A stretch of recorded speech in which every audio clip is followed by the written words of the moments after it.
What's up, y'all? It's Jace here, and we are here within my business, episode 7.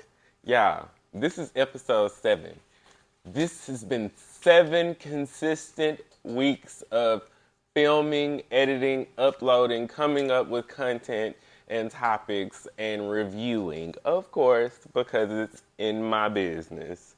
Yeah, you already know by now. Don't have me out here looking like a fool. Please drink, partake responsibly. And we're going to get right on in it. In my business, episode 7. So, y'all already know. I hope y'all pulled up to the new series on HBO Max, Rap Shit. Y'all, this series, I love it already. Hands down. Thank you, Issa Rae. Thank you, Issa Rae. Thank you, Issa Rae. Because it's just like, it's so relatable. It's kind of in the moment of the social media age and how we kind of live for social media, and also the hustle to go after your dreams. But also, don't forget, seduce and scheme, seduce and scheme. Look, rap shit is my shit because y'all know I called it. I said I was ready for some ass shaking for real, for real. You know what I'm saying? And they took me to the Office, aka Ass Shaking Central. I lived for it. But also, on top of all the ass shaking and the fun parts, it's just a refreshing series, even though, because it kind of mirrors our life today. And it unpacks a lot of things, like, you know, friendships growing apart, like when Mia and Shauna, they apparently were friends in high school. They kind of grew apart and then they reconnected as adults maybe a few times, and then this path, this journey has led them back together again. And so just kind of like reconnecting, they're sharing, you know, their perspective of what happened to their friendship. And a lot of times we do that as humans, as friends, as partners, relationships, whatever. You know, we kind of come up with our own version or scenario of what happened or why it happened. And we don't even realize that this person got their whole life going on just like I do. And so they pointed that out, and I thought it was dope, and I was able to, you know, to get over it and muddle through it a little bit. But and also, you know, in this time of being social media famous and working a job, a regular job, because just because you social media famous, you can have millions of followers, millions of subscribers, which, by the way, take the time now. If you're not subscribed, subscribe now. Click that subscribe button. I can't talk, I don't know what's going on. Apparently, that's a thing. But being social media famous and working a regular job, you can have a million followers and subscribers and not know how to monetize that. Like, you ain't gotta, your only income in your bank account is your 9 to 5. So you gotta go to work. And, you know, I listen and watch other podcasts, and I just want to shout out Know For Sure podcast with Megan and B. Simone. I listen to them and watch them, and I really like their podcast. Their podcast is refreshing too. But in relation to what I'm talking about, they had Quay on there recently, also known as TT, and you know, he talked about how he took a chance, and you know, he was just doing a video that he thought was funny, and you know, it blew up, and he became social media famous, and people were coming to his job like, hey, ain't you, what you doing here? What you working, why you working here?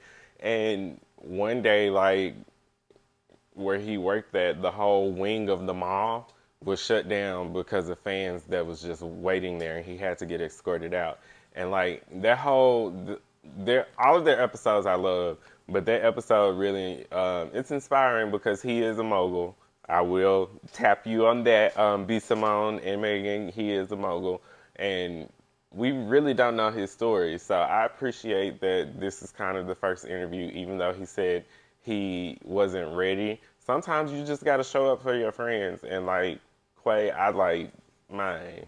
I love you that much more because like, even though interviews ain't your thing or it's something you felt like you were not ready to do, you did an amazing job. I love the interview and you showed up for your friends regardless of how you felt. Like you wanted to support your friends, and what better way to support your friends than show up? And that's amazing. We got to support each other, y'all. Which leads me to the next topic on rap shit that they brought up: friends supporting you in your face and then getting together and having FaceTimes, group chats, and, you know, lemon squeezes about you behind your back. Like, that's fucked up. People do that. And, like, if you got that type of energy and you're that type of friend, trust me, it's going to reveal and it's not going to be pretty. And don't become victim when the friend finds out that you've been talking shit or you ain't really been supporting her career or being 100 with her. Because even if y'all don't see eye to eye on certain things, your friends deserve that true, honest feedback. Point blank, period. And, you know, sometimes those conversations may be hard. Sometimes you got to tell somebody, okay, you need to pick a lane. Okay, you need to be consistent. It doesn't always have to be what they choose to do, but you know what I mean? Like, these are just critiques. Now, if they don't choose to utilize your criticism, then move on. As in, don't bring it up. Don't, like, if they bring it up, fine, you can give them the criticism. But don't be the one that's the source and then, you know, you're like, oh, it's great, it's amazing, oh, it's amazing, da da da, yeah, I see what I can do. And then you get off the phone and then you be like, girl, she on this shit again. What the fuck is this? This don't even make sense because guess what? When I make it to the top, remember that you said this shit. Honestly, truly. And I'm going to charge your ass triple. Lala Milan said it best. Now, I also called it before because when she said, you know, it's giving nonprofit, that's what Mia said to Shauna because that's how she dressed and how she looked on the trailer or the preview or whatever. I laughed at that, but I also said, them, you know, nonprofits, they the scammers, and Shauna showed that, man. I know the scammers and the boosters was getting it like that. Motherfuckers make you mad. You put your phone, you already got on record. You just gotta, you know, show that card, flip that card over. You know what I'm saying? Boom, Joanne the scammer. I mean, Shauna the scammer. And look, I told y'all them nonprofits be the scammers. Please, please, please, please understand. Any opportunity. 501c3 me, please. If you know, you know. 501c3 me, please. Those are the true scammers. Because the game is the game. Shout out to Mia. But I also like how with Shauna, like, you know, this is, look, Issa Rae, you knew what you was doing. That Raina girl, her video was circulating before rap shit came out, and it's that the white girl who was like, who was on Amaretta, the great Amaretta beat. Like Tony is not Atlanta. Play Cup is not Atlanta. Decatur is not Atlanta. Banana. Nah, she was doing all of that like in front of Atlanta shit, Black Historic, and it was, you know, Raina is a white girl, she's an artist, and like it was definitely depicting culture vulture, and you know that's something that we deal with in our culture today. And Shauna got fed up, and she went on live, and she was just like, Fuck this shit. I'm tired. I quit. Here go my pink slip. I am out of here, deuces. And that's real life, because literally one day you going after your dream, living your dream, you get frustrated, and it can happen often. And you be like, okay, I quit. And then guess what? The next day, maybe even not even that long, 20 minutes later, your dream come knocking again, because it's your purpose, it's your passion. Although you say you're gonna give up, yes, you're human. You get frustrated. You have negative thoughts, but you allow yourself to feel, push it to the side, and your dream's gonna come knocking, and you're gonna be back to pursuing them the next day. So, look, you pivot. You pivot. Even though it don't look exactly how you dreamt it, you pivot. Okay? So, that's the wrap up of Rap Shit. Make sure y'all tune in this week, this Thursday, 9 p.m., HBO Max. Rap Shit. I'm pulling up, reviewing again. We got 2 episodes this last week. I'm sure it's only going to be 1 episode. Look, HBO Max, Issa Rae. These 30-minute series episodes, look, we need to upgrade to an hour. We have been through a pandemic. We've been through COVID. We have been through the yellow jacket hay fever. We've been through Ebola. We now got the monkeypox. Look, give us an hour. Give us something to watch, please. Okay? But Rap Shit, HBO Max, Thursday, I think 9 p.m. 9 p.m. Eastern Time, Pacific. I don't know. Thursday, HBO Max, Rap Shit. All right, so one thing I do want to talk about. It's a question I'm gonna ask myself, because around here we in my business, and in my business I talk to myself sometimes. Self compare or don't compare? That is the question. Don't compare, y'all. Quit comparing. Like, I feel like as individuals, creatives, dreamers,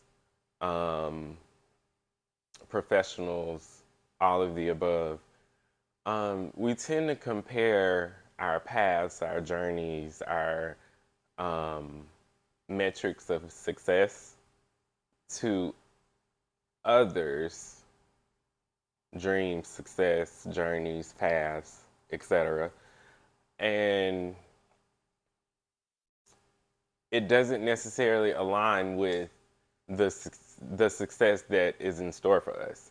And so, in doing so, like, there are a lot of comparisons. There's a lot of, disappointment. There's a lot of negative emotions, feelings, connotations, all of that. And so, when we get done doing that to ourselves, and we do it on social media too, we then project that onto others. And I just want us to stop doing that. Can we stop comparing people? Can we stop making comparisons and just live in the moment and give people their flowers for what it is? Because it is what it is. And the reason I say this is because the trend on social media lately has been the whole Keke Palmer and Zendaya comparison. And honestly, there is no comparison. These are 2 beautiful young women in their own lanes, in their own right. Like, Keke, look, I'm not even going to talk about the initial post because it doesn't matter. Just know they tried to compare and call out the colorism between Keke Palmer and Zendaya's career. And Keke Palmer came and said, "A great example of colorism is to believe I can be compared to anyone. I'm the youngest talk show host ever, the first black woman to star in her own show on Nickelodeon, and the youngest and first black Cinderella on Broadway. I'm an incomparable talent. Baby, this is Keke Palmer. I've been a leading lady since I was 11 years old. I've had over 100 credits, 100 plus credits, and currently starring in an original screenplay that's the #1 film at the box office, Nope. I've had a blessed career thus far. I couldn't ask for more, but God continues to surprise me. And that's the thing, like, Keke Palmer's path and journey and success and career is Keke Palmer's path and journey. Zendaya's path and journey is Zendaya's path and journey. And they are both great and they both deserve their flowers. And there is no comparison because they are two separate humans, two separate individuals, two separate beings. And therefore, let's just give both of these women their flowers because look, I want to see both of them on my screen more. I want to see both of them getting their flowers and being recognized and being acknowledged and being selected for more roles because guess what? That's what they do and they deserve it. So let's stop comparing and making these comparisons and, projecting our insecurities onto other people. Let's put some positivity out there. Let's love on these people while they're here. You know how we like to love on them when they leave. Let's love on them while they're here. You know what I'm saying? Because, they do amazing things and they have amazing talents. So if you feel like Keke Palmer is just now getting her flowers, then let's blow up her old movies. Let's support her old shit. Let's support the things that she's done in the past so she can continue getting that notoriety and those flowers. Like, there's a solution to everything you're saying. So, y'all know, P-Valley, they took a mental health break week. They was off last week. And they came hard this week. I really appreciated this episode. This episode was Jackson. My P-Valley crew, my P-Valley creators, grips, cast, crew, the craft, service people, all of y'all. I love y'all because if you got anything to do with this show, I just love it. It's amazing. Chef's kiss. Glamour Ernestine. We're gonna put her on the sick and shut in list once again. I'm tired of Glamour Ernestine being on this sick and shut in list. I need her to come through. I still got the power, and Loretta Devine is known to play a dying mother, but listen, I need her to make it through this. So, I got her lifted in my prayer, but I just appreciate, how they started the episode off with her. You know what I'm saying? Like, they gave her flowers. They gave a trip down memory lane. Ooh, it was just so, she was in her Miss Ernestine juke joint, singing and having the girls out there making that quaint. Because she had the girls out there making her quaint. And she had the looks on looks. Listen, Glamour Ernestine, that's why she the blessed and best. The blessed grandma in the world. Craig. But I feel like, that was her tribute to foreshadowing her on her way out. I don't want it to happen, y'all. I don't need it to happen. I need Glamour Ernestine to be there. But also, I got a question. Why is Uncle Clifford named Uncle Clifford at 5 years old? Like, did he come out of Uncle? What happened? Like, why? He just didn't get a regular name, just Clifford. Is that on his birth certificate, Uncle Clifford? Because I need to know. Questions that need to be answered. Okay? Is Uncle Clifford on Uncle Clifford's birth certificate? Because his mama called him Uncle Clifford at 5. So yeah, that was funny to me. But then, y'all, I thought Uncle Clifford was gonna be the white knight, but Autumn White is the white knight. I mean, Autumn Knight is the white knight. Look, she won't give up on Keyshawn, and Keyshawn need that. She need to get herself and them babies up out of there. She need to leave Derek alone. Me out at the McDonald's parking lot. I don't know what needs to happen, but Autumn Knight then gave her pink Glock. She didn't use that. She wasn't ready. I understand, you know what I'm saying? But you could have had Diamond do it for you. But I guess you weren't ready for that either.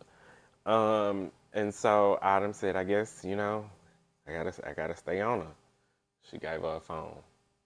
On Clifford room number 457963. Call me when you ready for your tears to not be drowning outside of garbage bags. I don't know. Keyshawn's like, girl, what is you talking about? Cause nah, but I'm happy that, you know, they also let Autumn Knight talk about her child again. When her Uncle Clifford was at the Pink, she let her know that you can get more for this. Uncle Clifford said, what? Ooh, you can take it. She said, no, I can't. I gotta get more for her. That baby is gone. Ooh, they just hit me good. So, you know, they be getting in them deep knee deep points. Because let me tell you, Uncle Clifford and Lil Murda trauma bonding. Straight up. Grandma Ernestine sick and shut in. And he done just lost the love of his life, Lil Murda. And now they trauma bonded. And let me tell you,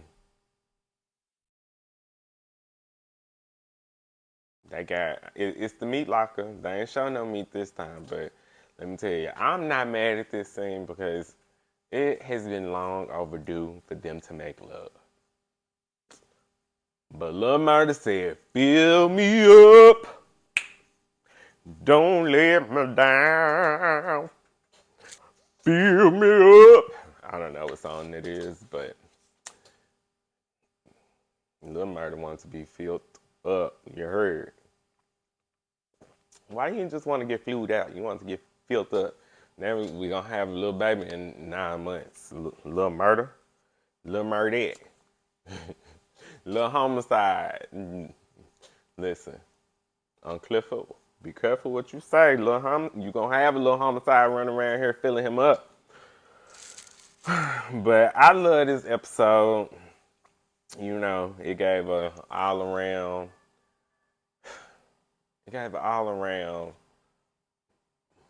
character build up. Oh, also Mercedes and Terica. Listen, Mercedes wanted Terica to have that abortion, and Terica wanted to make it on her own. But Mercedes was telling her what to do, and you know when you tell somebody what to do, they gonna want to do the opposite. Okay?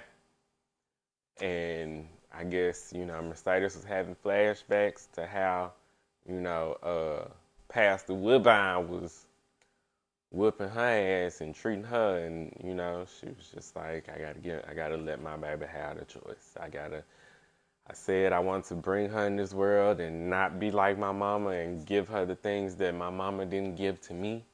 So I gotta live by that. And she went and she had that boyfriend, and Mercedes was cheesing from ear to ear outside that car. Look, at 14, I can't tell you how I would feel. But she got a long life ahead of her, and you know, you gotta make the decisions that's best for you. So, you know, it was a good episode. I can't wait for next week. Make sure y'all pull up Pink Posse, roll in with your crew, cause I'm rolling in and I'm gonna check it out and review it. You know what I'm saying? So, I just want to say, This is episode 7 of In My Business. And like I said, like it has been 7 weeks of consistently putting putting the pedal to the metal, putting my foot to the gas, writing checks that my ass can cash, okay? Because it's a lot that goes into it. It's a lot that goes into creating content and, building a brand or your passion. And, you got to make sure that you stay with it. And one thing I can say, I guess a few pointers that I can give because I feel like, I've had this conversation over the past couple of days with a couple friends of mine. They are, doing content endeavors as well. And I feel like a lot of us can get stuck in the same areas. And it ain't always about being stuck. It's about putting your content out there and letting it do what it do. Even if it inspires, motivates, encourages only one person, you are on your mission. And I mean it from the bottom of my heart. Like you are on your mission, even if it's just one person. Yes, the goal is for it to get out there and go viral and reach and do all of this, but it's going to get there. If you believe in it and you stay consistent, you stay with it, it's gonna get there. Do it. Put it out there. It don't matter what it look like. However you want it to be presented to the world, present it as such, and don't worry about the small details.